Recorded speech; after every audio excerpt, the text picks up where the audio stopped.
నమస్తే అన్న అందరికీ నమస్కారం.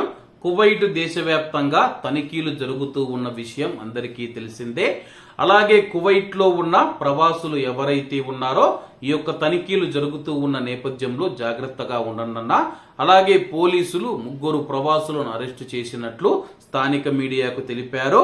వివరాలేకి వెళితే కువైట్ లోని ఒక మెడికల్ సెంటర్ నుంచి సబ్సిడీ మందులను దొంగిలించి వాటిని అక్రమంగా కువైట్ లోని కిరాణా దుకాణాలకు తిరిగి విక్రయించారనే ఆరోపణలపైన 3 బంగ్లాదేశ్ వ్యక్తులను Kuwait criminal investigation general directorate arrest చేసింది.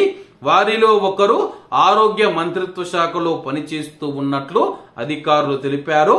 ప్రస్తుతం వారు స్వాధీనం చేసుకున్న వస్తువులతో పాటు వారిపైన అవసరమైన చట్టపరమైన చర్యల కోసం సంబంధిత అధికారులకు సూచించామని చెప్పేసి 3 అరెస్ట్ అయిన బంగ్లాదేశ్ వ్యక్తులలో ఒక వ్యక్తి మనం చూసుకుంటే కువైట్ లోని ఆరోగ్య మంత్రిత్వ శాఖలో పనిచేస్తూ ఉన్నారు.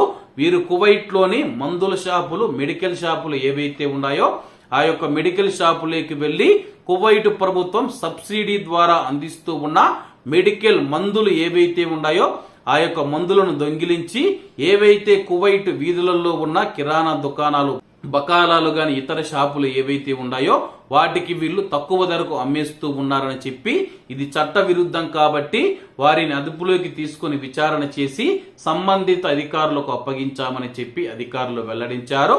కాబట్టి అందరూ బాగుండాలి, ఎందులో మనం ఉండాలి. అందరికీ నమస్తే అన్న, జై హింద్.